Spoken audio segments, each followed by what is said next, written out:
obviously just, tough loss for our football team. And, it's, it kind of gets back to this rivalry. It's basically what's advertised, tough, hard-fought games. And, they're unpredictable. And certainly over the last X amount of years, it's been really close. And they played a really good game. Credit to them, compliments to them, the way they competed. They did a great job, and we came up short. So, the most important thing, it's going to hurt for a while, and we're going to have to move forward and see what we can do to, build off of this. And I'll get to that in a second. But, just a couple takeaways. In the first half, our defense played really well. Came up with 2 field goals. One was off really good field position. The other was after a really nice drive. And I had an opportunity, at least on one of those, maybe to get a touchdown and to come up with 2 field goals there. It's a couple missed opportunities and, came back and got us a little bit. And then, we threw a pick in the first half, or excuse me, the start of the second half, which was not a total calamity. We, gave them the ball in the plus or minus 25. They had 75 to go. But really what happened there, they had a couple possessions where they moved the ball and scored touchdowns to their credit. I was happy with the way the offense responded after their first touchdown. We came back and drove it and answered with the touchdown, so that was certainly encouraging. But, just came up short here at the end. They did a good job moving the ball, and credit to their field goal kicker. A 55-yard field goal is, pretty impressive effort on his part. So we played cleaner football. We had the 1 turnover, a couple penalties, but certainly cleaner, 2 penalties, I guess. I thought our guys played hard, thought they prepared hard, and, so that's kind of it in a nutshell right now. The biggest thing right now for our football team, we still got 12 weeks in front of us, 10 games, and, you never want to lose a game, certainly, but the biggest thing is, like any time of the season, it's how you're going to respond to it, and it's important for our guys to understand. I think we have a good football team here. We have good leadership, good coaching staff. And, win, lose, or draw, you got to move forward and respond. So this one's going to hurt for a while, but we'll move forward and learn from it tomorrow and go back to work on Monday. I'll throw it out for questions. Start with Tom. Tom Kakert, Hawkeye Report. Kirk, can you, there's different philosophies on the going for 2 and when you go for it. Can you explain your decisions there? Yeah, I think maybe the debate would be, is it too early, that type of thing. That put us at 19-7. Thought it gave us our best chance to win the football game, and to me the bigger issue is us not at least getting 1 touchdown out of those 2 field goal opportunities. And we had the ball down inside there close, so that's obviously an area we're going to have to improve on. Kirk, Elliott Clough, Hawkeye Beacon. I think, correct me if I'm wrong, I think Cade went 4 of 20 for his last 20 passes. Probably no better than I. Yeah. Sure. Okay. Did something maybe go awry? Were they doing, getting after him in the back? Like, what did you see there? Yeah, football's a game of momentum and swings, and they've played good defense ever since Coach Campbell and Coach Aycock got there. So they made it tough on us. They made it tough, and we probably missed some plays, maybe some misreads or missed some plays where we maybe could have averted that. But that's going to be part of football, and we'll have to ride that a little bit. But as I said last week too, I think I've been saying it for a while now. He's working his way back. He's still trying to get back in game shape, if you will, or game mode, and he's working hard, and I think, confident he'll do just fine. Post-game in the locker room, describe to us what you said to the team. Yeah, there's not a lot you can't say. You can't make anybody feel any better, and when you work hard, and everybody's got a lot invested in this game. It's a big game for everybody in the state. Certainly no bigger for anybody than the players on both sides and the coaches. So after a loss like this, it's tough, and there's not much you can say to make anybody feel better. That's the first thing you say. And it's gonna hurt for a while, but at some point we've got to turn our attention to learning from it. And then the most important thing again is going to be flipping the page, and that's sometime tomorrow night or Monday morning for sure, and move on to the next opponent. John Seppi, Cedar Rapids Gazette. You've had now 1 game with Cade that went well, another that hasn't gone so well. Where do you kind of see things standing at the quarterback position with him and Brendan moving forward? Probably the way I did coming into the stadium today. I think we expect him to be our quarterback, and expect some ups and downs. I've been saying it pretty consistently. He's still working his way back into shape, and as our whole team with the offense and whatever. But we'll get better. We'll improve. Our guys have a great attitude. He's got a great attitude, and we'll work through this. Great, Coach. Chris Magler of the Daily Iowan. Sorry, yeah. Caleb Johnson obviously had a really good game, around 200 total yards. Despite losing this game, can you just talk about what he did for your team today? Yeah, absolutely, and that's part of football. You know, he's played well for us the last 2 years, but he's playing at a much higher level right now. Part of that's maturity. You know, his focus is better. He's practicing better. You know, I think that's experience and maturity. You know, he's been here a couple of years. He's run the football, worked hard to get better, and it's showing out there in the field. He made some really nice plays today, and it's one thing to be encouraged about. I think there's a lot to be encouraged about now. We just got to pull it all together and get it to mesh and gel. Coach Dan Stacy, Sportscast Media. Do you make any major changes this week in practice, or is it business as usual This after, past week? or this coming week?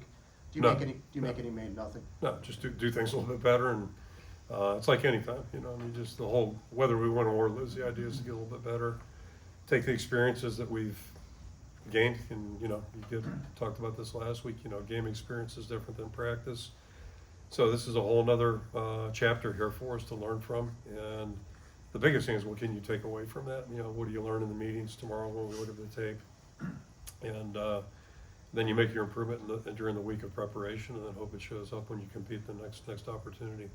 Thank you. Yep. Scott Dockerman, The Athletic. I wanted to ask you about your two red zone opportunities inside the 5 that ended up with field goals. Seemed like, I think, both drives up until the final play of the second one, you had either 23 personnel, 14 personnel, just depending Yep. on how you classify one of the players. Was that the plan kind of all week, that when you got in that position, you wanted to go with that kind of personnel grouping? And kind of what's your ultimate thought about that going forward? Sure, yeah, in a general sense, yeah, that'd be the answer, but then, you always have, you know, plan B and C, just in case, and it depends how the game's going, what those situations look like, and, you know, we'll obviously be reevaluating that again after tomorrow, when we look at the film and see what we need to do better, but it's just an ongoing thing, yeah, but you wanna have those things available, certainly down in there, things are pretty tight, and, you know, there are a couple plays there that obviously we could have executed better, that pushed us back, set us back, so, you know, that's gonna be part of the challenge as we go forward. Chad. Chad likes to coach and register. Obviously, every yard mattered at the end there. You took a delay game instead of calling timeout right before your last punt. Was that something you thought about? And what was your thought process, I guess, in letting the clock expire and then, of course, they get the ball? Yeah, I mean, we weren't gonna go for it there. It was just, you know, we're gonna have to punt the football, so Right. yardage Why really not was. call timeout, though? Why Oh, we not? could have. I didn't think yardage was very significant at that point in the field, you know, where we're at. We're in midfield. So 6.5 doesn't really, there's really no benefit.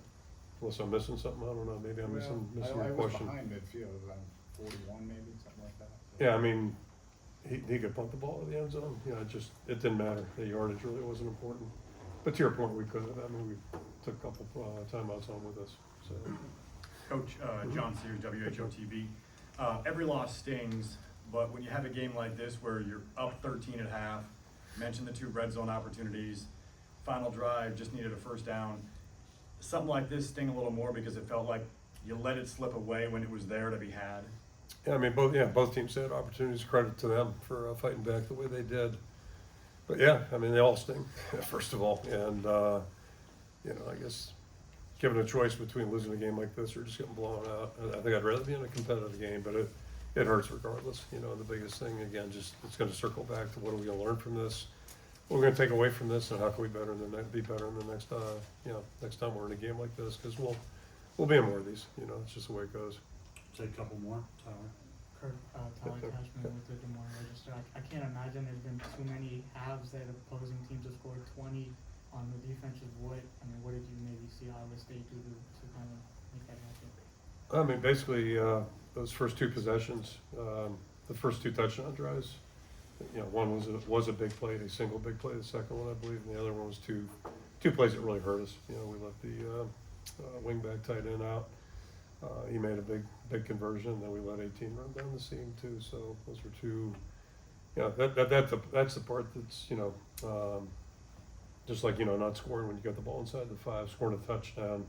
Conversely, on defense, you know, we really try to defend against big plays, and that's good evidence of why. You know, you want to make the other team work, and that to me is a bigger story there. Just, you know, the inability to defend those on those 2 possessions.